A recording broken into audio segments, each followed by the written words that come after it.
माता जय गोपाल।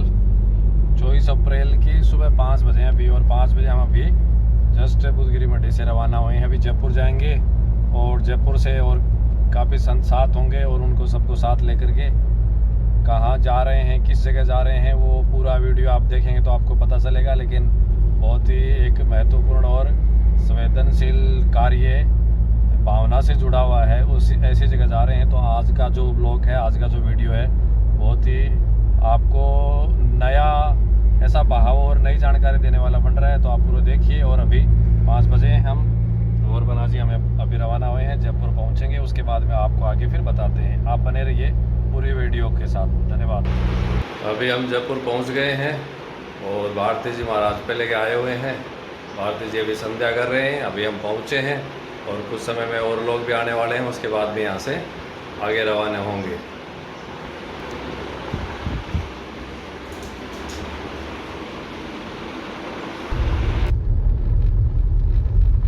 जयपुर में ये कौन सी जगह है, आप ज़रूर बताइए। कभी आप यहाँ आए हैं या आपको पता है तो मालूम है तो कमेंट में आप बताओ कि जयपुर में कौन सा मार्ग है और कौन सी ये सुरंग है, क्या नाम है, किस रास्ते पे है, आप बताएं।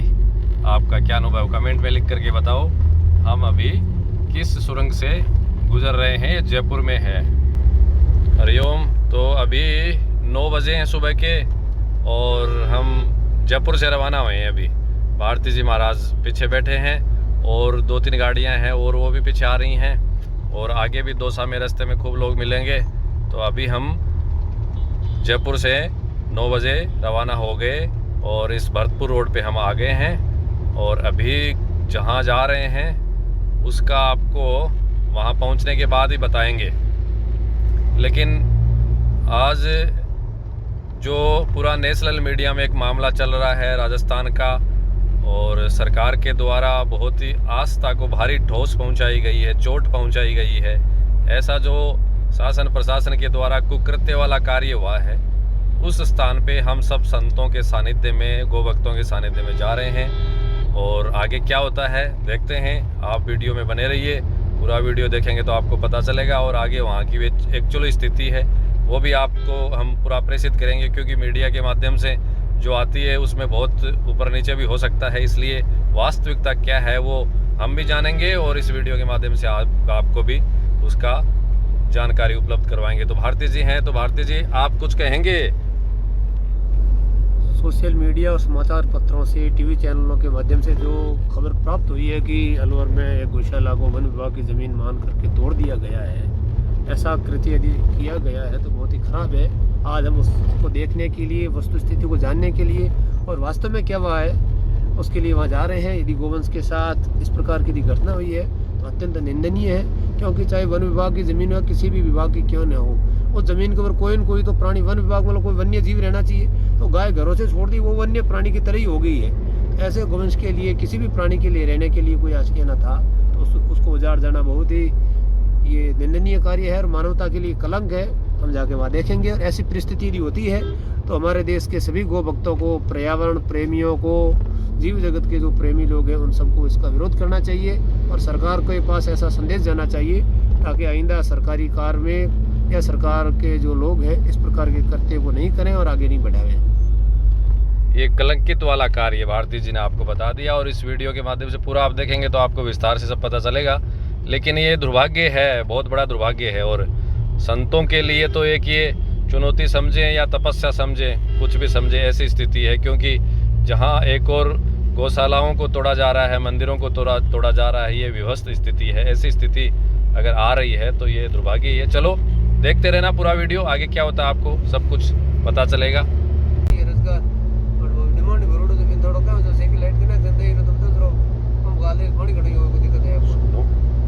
भारती जी दो मोबाइल से एक साथ बात कर रहे हैं, कितनी बातें कर रही हैं। आप सुन रहे हो?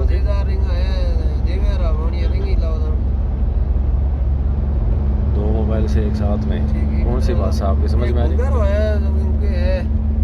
देखो भारती जी को पेमेंट हो, रसीद में ले रही पेमेंट बाकी पड़ी हुई वो कहीं धोरका निदान के दिरान के ऑडियो वाले से चारे की बात कर रहे हैं भारती जी, समझ में आ रही है क्या आपको भाषा इनकी? ठीक है। हेलो, हाँ बोलो, दो मोबाइल से बात कर रहे हैं। बता रहा हूँ, बोल रहा हूँ। कहाँ से आए भैया? अजमेर जिला। यहाँ हम अभी खेड़ली पहुँचे हैं। खेड़ली में यहाँ गिर गौ माताओं का एक झुंड दर्शन देने को आतुर है। ये देखो यहाँ पे, ये अजमेर से लेकर के आए हैं।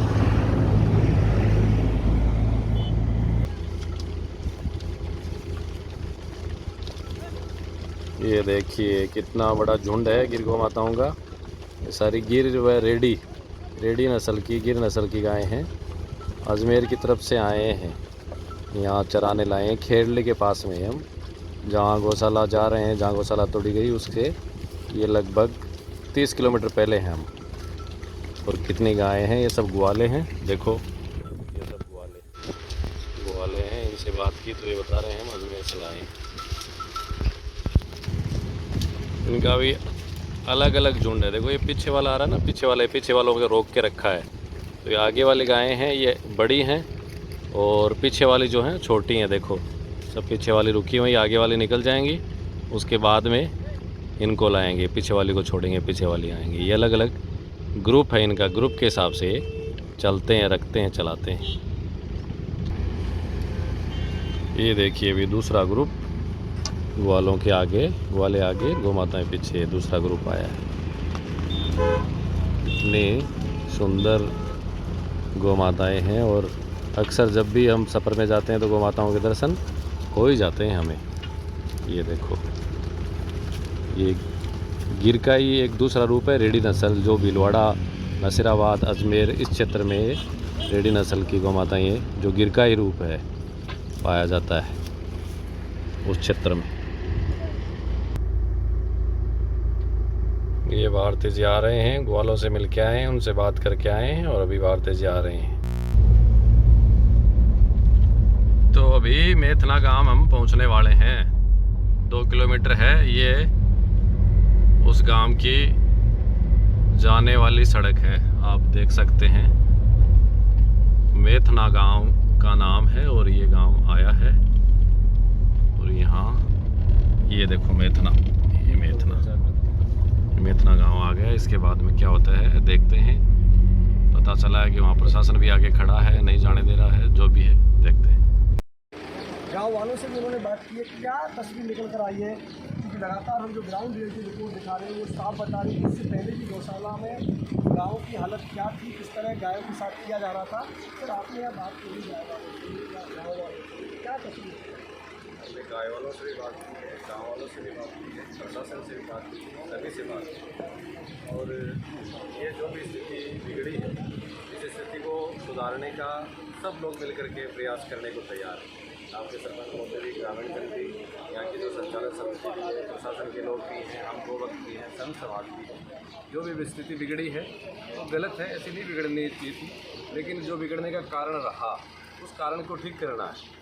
और ठीक करके जो स्थितियाँ थी वापस सेवा की, उनको वापस करेंगे। लेकिन कारण जो भी है, कारण नहीं होना चाहिए। लेकिन सबसे महत्वपूर्ण यहाँ आने के बाद जो हमने चीज़ देखी है, सबकी सहमति है। प्रशासन भी ऐसा नहीं है कि ऐसा होना चाहिए, गांव के लोग भी ऐसा नहीं है कि ऐसा नहीं होना, सभी गोवत्स हैं, सभी सेवा करने वाले हैं। इसलिए स्थितियों को ठीक करके और जो भी सेवा का काम है वो पुनः स्थापित करें। इस तरह की तस्वीर सामने आ रही है। जैसे मेरे गाँव वालों से बात हुई कि ये जो गौशाला थी ये तो क्योंकि वन विभाग पर भी रजिस्टर्ड हो नहीं सकती, इस गौशाला के नाम पर ज़मीन कहीं और है और गायशाला कहीं और जगह संचालित की जा रही है। क्या इस विषय में आपकी बात? हाँ, इस विषय में हुई है। ऐसा कुछ है नहीं। गौशालाओं का रजिस्ट्रेशन करने के लिए और अथवा गौशालाओं को अनुदान लेने के लिए जगह की बाध्यता की आवश्यकता नहीं है। इसलिए कुछ अफवाहें भी हैं, ऐसी कोई बात नहीं है। और कानूनी तरीके से जो गड़बड़ है उसको सही करेंगे और कानून के विभाग से गोपालन की अधिनियम का जो दायरा है उसके अनुसार गौशाला चलेंगे। अभी जो जगह से बचा हुआ है उसके लिए क्या किया जा रहा है? उसके लिए अभी गोपेश जी महाराज हैं और यहाँ के सरपंच भी हैं और यहाँ के जो प्रशासन एसडीएम साहब अधिकारी हैं उन्होंने व्यवस्था की है और हम लोग भी इसके लिए तैयार हैं कि जो भी गोवंश बचा है उसका स्थानांतरण हो, उसकी सेवा हो, उसको कहाँ रखें। हालांकि 2 जगह गौशाला में बात हुई है, वहाँ शिफ्टिंग हो रही है, वहाँ उनकी व्यवस्था हो रही है। तो चाहे गौशाला का गोवंश है, चाहे आसपास का जो खुला घूमने वाला गोवंश है, सबसे प्राथमिक हमारी यही है कि गोवंश की व्यवस्था सबसे पहले हो, उसके बाद में इसकी क्या है वो सब करेंगे। गोवंश बाहर भी निकला है, कुछ गोवंश यहाँ है, उसकी व्यवस्था हो, इसकी हमने सबसे पहले तसल्ली की है और उसकी देख रहे हैं, चल रही है, शिफ्टिंग की व्यवस्था हो रही है। जब तक शिफ्टिंग नहीं होगी तब तक यहाँ जो गोवंश है उसकी यहाँ सेवा हो रही है। ये स्थिति देखने के बाद में इसकी जो परिस्थितियाँ बनी हैं उस परिस्थितियों को कैसे ठीक किया जाए और ये जो श्री हनुमान गौशाला सेवा समिति है ये कैसे निधि नियम के तहत, कानूनों के तहत कैसे संचालित हो, प्रशासन के साथ साथ यहाँ के ग्रामीण जनों का सहयोग बना रहे, इस विषय पे हम बात करके इसकी यथास्थिति बने रहे उस पर प्रयास करें। ये आपने भविष्य की बात बताई, भविष्य में क्या करेंगे, यानी वर्तमान स्थिति जो आपने देखी उसमें क्या पाया, कहाँ कुछ गलती हुई, किससे हुई? वर्तमान परिस्थितियों को देख करके हमें सामंजस्य की ही कमी लगी, प्रशासन से लेकर के ग्रामवासियों से लेकर के यहाँ संचालन समिति तक, क्योंकि हम ऐसा मानते हैं, क्योंकि हम लोग बखेड़ा खड़ा करने वालों में नहीं हैं, हम बखेड़ा को शांत करने वाले में हैं और बखेड़ा का कारण क्या बना है उसको कारण देख करके ठीक करने की। तो बहुत बार देखने को यही मिलता है कि ऐसी स्थितियां एक सामंजस्य के अभाव में बनती हैं, वो प्रशासन का हो, ग्रामवासियों का हो, चाहे संचालन का हो, कहीं न कहीं कोई सामंजस्य का अभाव रहा है, इसलिए ऐसी स्थितियां बनी हैं। लेकिन दुखदायी है, गौशाला को तोड़ना ये विषय दुखदायी है, ऐसी नहीं बननी चाहिए थी। प्रशासन की भी हो सकती है कुछ भूल हो, संचालन वालों करने वालों की भी हो सकती है, ग्रामवासियों की भी हो सकती है, लेकिन गौशाला को तोड़ना मतलब भावनाओं को तोड़ना है, इसलिए ऐसा नहीं होना चाहिए था। भावनाएं आहत हुई, दीवारें टूटी, लेकिन गाँव वालों से जब हमने बात की है उनका कहना था कि हम हिंदू हैं, हम गाय को पूजते हैं, गाय में हमारी पूरी आस्था है, लेकिन जो संचालक हैं वो उनके चारे में, उनकी सेवा में कमी रख रहे थे। गायें बहुत सारी बीमार भी हैं, डॉक्टर्स भी हैं यहाँ पे, हमने उनसे भी बात की है और अब संचालक जो थे वो यहाँ है भी नहीं। तो ऐसे में आपको लगता है कुछ संदेह उनके प्रति भी पैदा होता है? मैं ऐसा मानता हूँ कि गौशाला जो है एक गाय का मंदिर है। एक शिवजी के मंदिर में सिर्फ शिवजी विराजते हैं, लेकिन गाय में 33 करोड़ देवी देवता होते हैं, ये हम सनातन लोग मानते हैं। इसलिए पूरा ग्रामीण जन, पूरे ग्रामवासी इस गौशाला के संचालन है।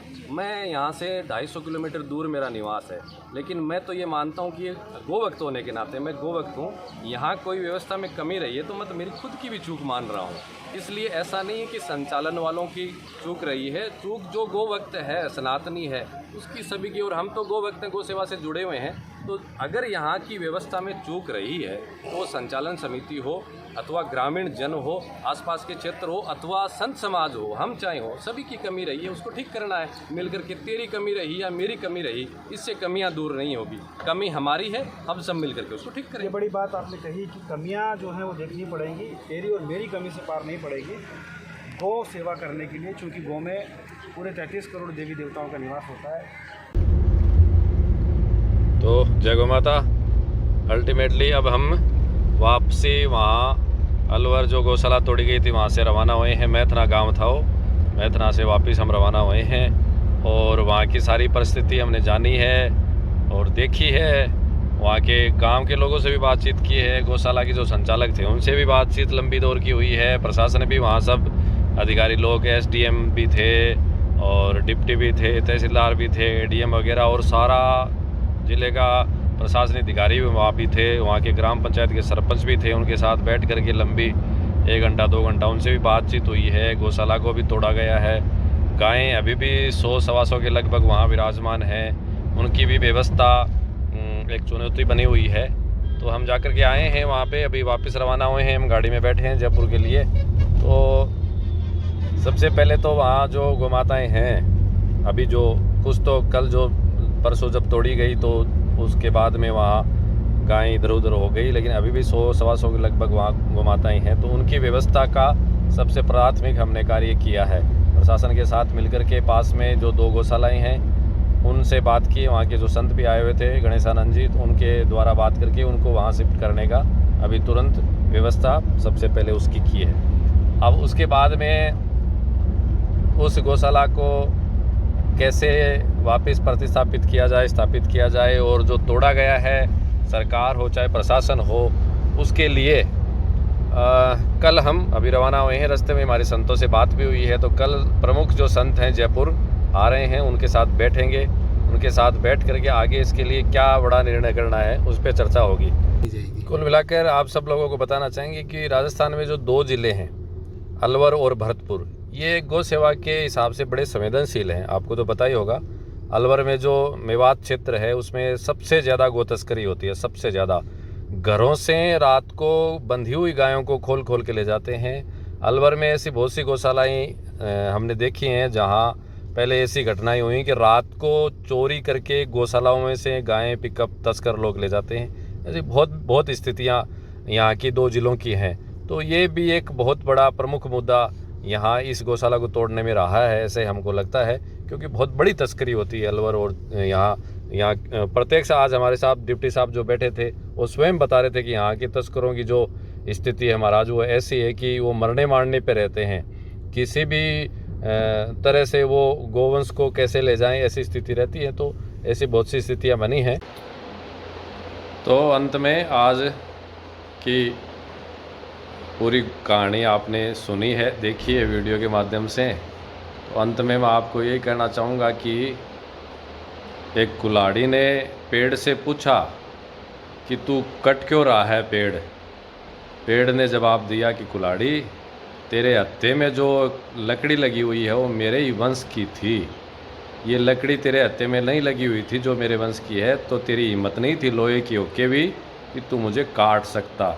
इससे ज़्यादा मैं आपको आज के इस दौर में मंदिर टूट रहे हैं अथवा गौशाला टूट रही है, इस विषय को मैं इस कहानी से ज़्यादा मैं बता नहीं सकता। ये जो हत्था है लोहे की कुल्हाड़ी के अंदर, ये ही इस पेड़ को काट रहा है। इसलिए पेड़ को भी समझने की आवश्यकता है और उस हत्थे को भी समझने की आवश्यकता है। तो आज सुबह हम 24 अप्रैल को 5 बजे बुधगिरी मंडी से चले थे और अभी रात के 8:30 बजे हैं।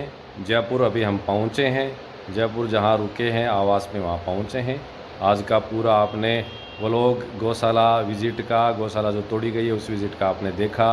पुलिस प्रशासन से मिले हैं, गौशाला टूटी हुई है उससे भी, उसको भी देखा, सारा आपने समझा है। तो ये विषय है। और कल हम यहाँ इसी जगह पूरे प्रदेश से जो प्रमुख संत हैं, गोभक्त संत, वो आ रहे हैं, उनके साथ बैठेंगे। तो कल का फिर आपको पूरा अपडेट दिया जाएगा। आपने पूरा वीडियो देखा, इसके लिए खूब खूब धन्यवाद। इस चैनल को आप सब्सक्राइब करते रहिए ताकि नए नए आपको ऐसे वीडियो इस पे चैनल के माध्यम से मिलते रहें। धन्यवाद। जय गौ माता, जय गोपाल।